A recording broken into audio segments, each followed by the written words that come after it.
Halo, selamat pagi teman-teman semuanya pecinta iguana. Pagi ini saya lagi handle iguana rhino. Wah, ini namanya rhino. Kalau yang cewek namanya Rina. Nah, iguana rhino ini memang sangat apa?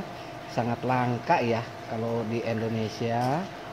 Dan kalau besarnya ini cakep banget, penampakannya juga sangar banget. Teman-teman bisa cari-cari juga untuk di YouTube Blue Rhino Iguana. Dia nanti di sininya di bagian apa moncongnya ini akan ada cula. Wah, ciri khas dia. Biasanya ada 3, satu yang besar biasanya di bagian tengah. Oke, untuk pemeliharaannya ini sama aja kok. Jadi makannya juga masih toge, sawi hijau begitu ya. Tapi kalau di alam liar memang untuk rhino ini dia juga makan serangga. Nah, kalau di sini saya nggak biasain untuk apa pakannya itu yang hewan ya, biar tidak terlalu buas nantinya. Nah, kalau rhino dari kecil ini kita peliharanya, insya Allah kedepannya nanti sih lebih ini dia lebih bisa kita handle ketimbang kalau misalkan kita punyanya atau belinya itu sudah besar, kita nggak tahu nanti karakter dia seperti apa. Karena kalau kita rawatnya itu dari kecil, dia pasti ini udah kenal tuannya, dan dia ini lebih pintar dibandingkan apa iguana ya kaman ya, karena dia walaupun iguana kan tapi dari jenis yang berbeda.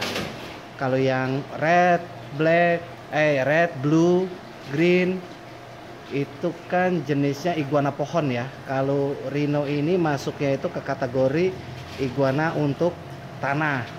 Jadi memang dari kandangnya juga dia tidak membutuhkan apa yang tinggi-tinggi.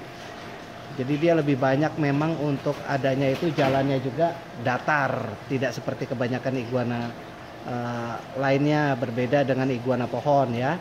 Seperti yang saya pelihara juga, yang red iguana, albino, green iguana, ya, yang blue iguana.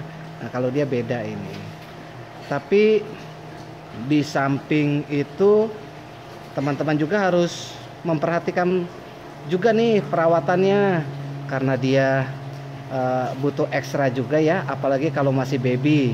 Ini harus benar-benar deh diperhatikan dari pemberian pakannya ya, udah itu untuk penjemurannya, lalu untuk apa tingkat stresnya itu harus diperhatikan benar-benar.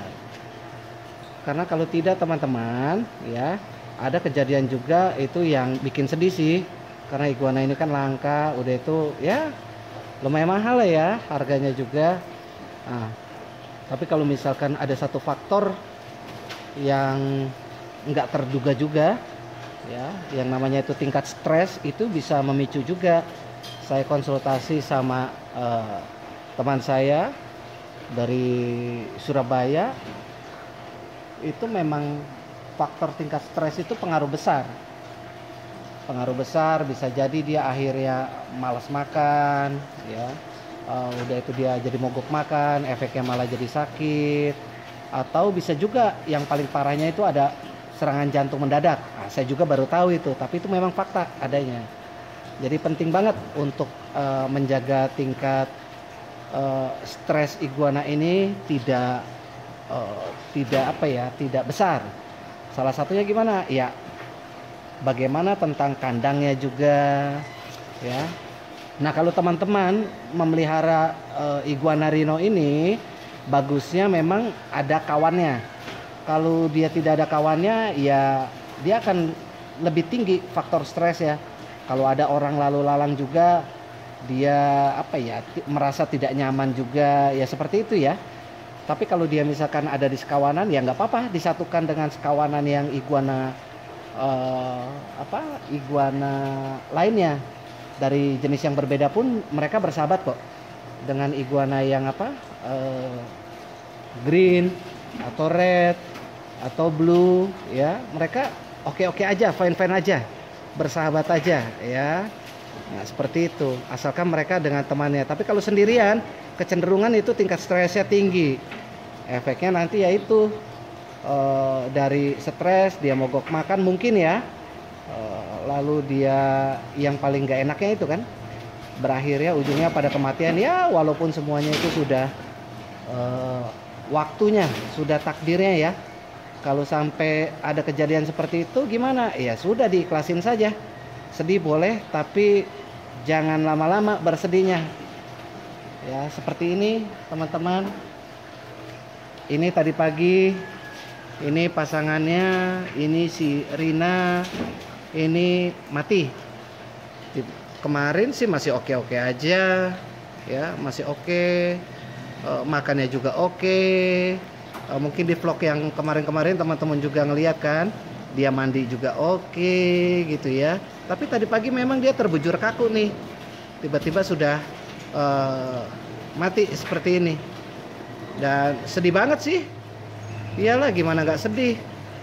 Iguana apa ya, kesayangan langka, udah itu ya cukup mahal juga, tapi ya mati ya. Tapi gimana ya, memang sudah waktunya lah. Kalau dari perawatan sih saya kira sudah oke-oke aja semuanya.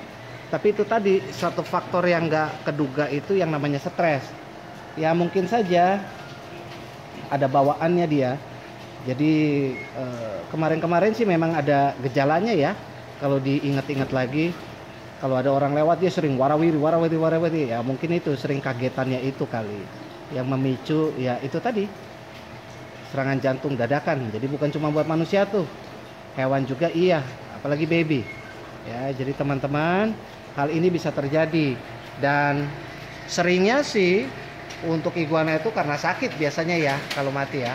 Kalau baby itu biasanya yang penyebab kematiannya itu ya itu dari pencernaan, masalah pencernaan itu yang paling banyak biasanya kejadian. Tapi kalau yang kaget kayak begini mungkin sedikit banget lah, sedikit kejadiannya. Tapi itu ada juga, dan itu kejadian sama saya saat ini ya. Dan apa yang akan saya lakukan? Yang saya lakukan adalah yang pasti ya mengubur dia. Saya sedih, tapi sedihnya cukup 2 menit aja. Life must go on, kehidupan harus terus berlanjut. Kita harus tetap semangat. Kita harus benar-benar juga nggak larut dalam kesedihan ya. Kita ambil pembelajarannya, hikmahnya, bahwa dari setiap kejadian ini pasti akan membuat kita juga orang yang merawatnya, hobi itu akan lebih memperhatikan lagi hal-hal yang lebih detail. Itulah teman-teman, saya ingin berbagi tentang kebahagiaan sekaligus sedikit rasa sedih ya. Si Rino sehat, si Rininya ya sudah ketemu sama yang kuasa, dan doakan semoga memang si Rinonya ini dia bisa tumbuh sampai besar nanti dengan sehat ya teman-teman semuanya. Terima kasih. Salam satu hobi, salam angguk-angguk. Assalamualaikum.